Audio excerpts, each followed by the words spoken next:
एक निर्णयावर किंवा एखाद्या गोष्टीवर खूप विचार करताय, पण तुमच्याही विचारांमधनं काही कृती होत नाही. असं होतं का कधी? तर हा व्हिडिओ तुमच्यासाठी. शेवटपर्यंत नक्की बघा. नमस्कार, स्वागत आहे आपलं बी पॉझिटिव्ह या यूट्यूब चॅनलवर. या चॅनलवर आपण मोटिवेशन, पॉझिटिव्ह माइंडसेटबद्दल बोलणार आहोत. तर चला तर मग सुरुवात करूया. आजच्या आपल्या टॉपिकचं नाव आहे ओव्हर थिंकिंग बंद करा, नाहीतर आयुष्य थांबेल.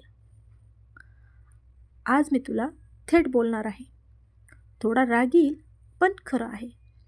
आपल्या आयुष्यात सगळ्यात जास्त नुकसान कोण करतं माहिती आहे का?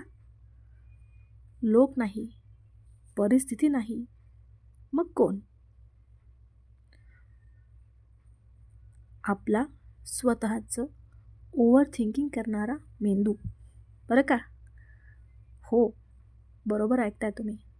आपल्या स्वतःचा ओव्हर थिंकिंग करणारा मेंदू. आपण एक छोटा निर्णय घ्यायचा असतो, पण आधी 100 वेळा विचार करतो. हे केलं तर काय होईल? ते केलं तर काय होईल? चुकलं तर? लोक काय म्हणतील? मी जमवू शकेन का? आणि एवढा विचार करत बसलो की शेवटी ॲक्शनच घेत नाही. आणि मग म्हणतो, माझं आयुष्य पुढे सरकतच नाही. कसं सरकेल? आधी तू गाडी ॲक्शन स्टार्ट तर कर. ओव्हर थिंकिंग म्हणजे काय माहिती आहे का? एकाच गोष्टीभोवती पुन्हा पुन्हा पुन्हा पुन्हा गोल फिरत राहणं, यालाच म्हणतात ओव्हर थिंकिंग. पण काय होतं माहिती आहे का? आपण इतका विचार करताना एक पाऊलही पुढे न टाकणं. सांगा ना खरं, तुम्हालाही किती गोष्टी करायच्या आहेत? किती प्लॅन्स डोक्यात आहेत? खूपसे ड्रीम्स असतील जे कंप्लीट करायचे बाकी आहेत.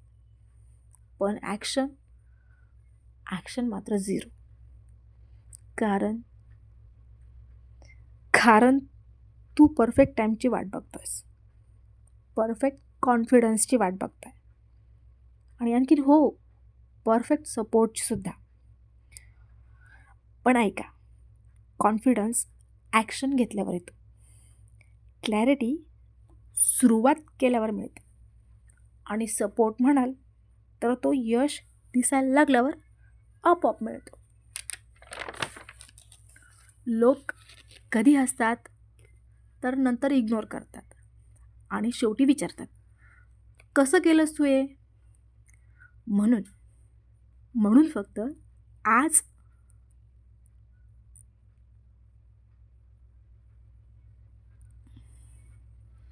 आज एक डोक्यात ठेव. 5 मिनिटांपेक्षा जास्त कोणत्याही छोट्या गोष्टींवर विचार नाही करायचा. मग करायची आहे तर सुरुवात करा. चुकलं तर शिका. लोक बोलले तर त्यांना बोलू द्या. आपलं आयुष्य आहे, त्यांचा प्रोजेक्ट नाही. आणि लक्षात ठेवा, भीती, फिअर कधीच जात नाही. आपण त्याच्यासोबत चालायला शिकलो की ती लहान वाटायला लागते. आपण फक्त धाडस केलं की आपलं आयुष्य बदलायला सुरुवात होते. ओव्हर थिंकिंगमुळे आपण सेफ राहूच, पण कदाचित आपण मोठं होणार नाही. रिस्क घेतलंस तरच कदाचित पडशील. पण काय होईल? उभं राहिलं तर स्वतःचा अभिमान वाटेल.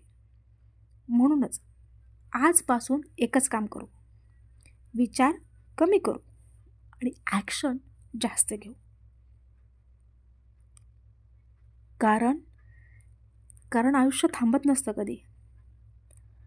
वेळ तीही थांबत नाही. आणि संधी म्हणाल तर संधीसुद्धा आपल्याला थांबत नाही. थांबतो कोण? तर आपण फक्त आपल्या विचारांमध्ये अडकून. आणि आपण अडकण्यासाठी जन्माला नाही आलेलो. तर ग्रो होण्यासाठी आलो आहेत.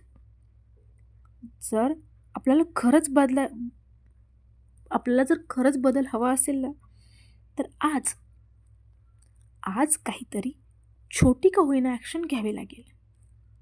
आणि हो, मलाही कमेंट करून नक्की जरूर कळवा की आपण आज काय सुरू केलं आहे. जर हा व्हिडिओ तुम्हाला आवडला असेल तर चॅनलला नक्की सबस्क्राईब करा आणि शेअर करा. आणि हा व्हिडिओ कसा वाटला मला कमेंटमध्ये नक्की कळवा. आणि हो, तुम्ही हा व्हिडिओ कुठून बघतायत तेही मला कमेंटमध्ये टाईप करा. धन्यवाद. बी पॉझिटिव्ह लाईफ.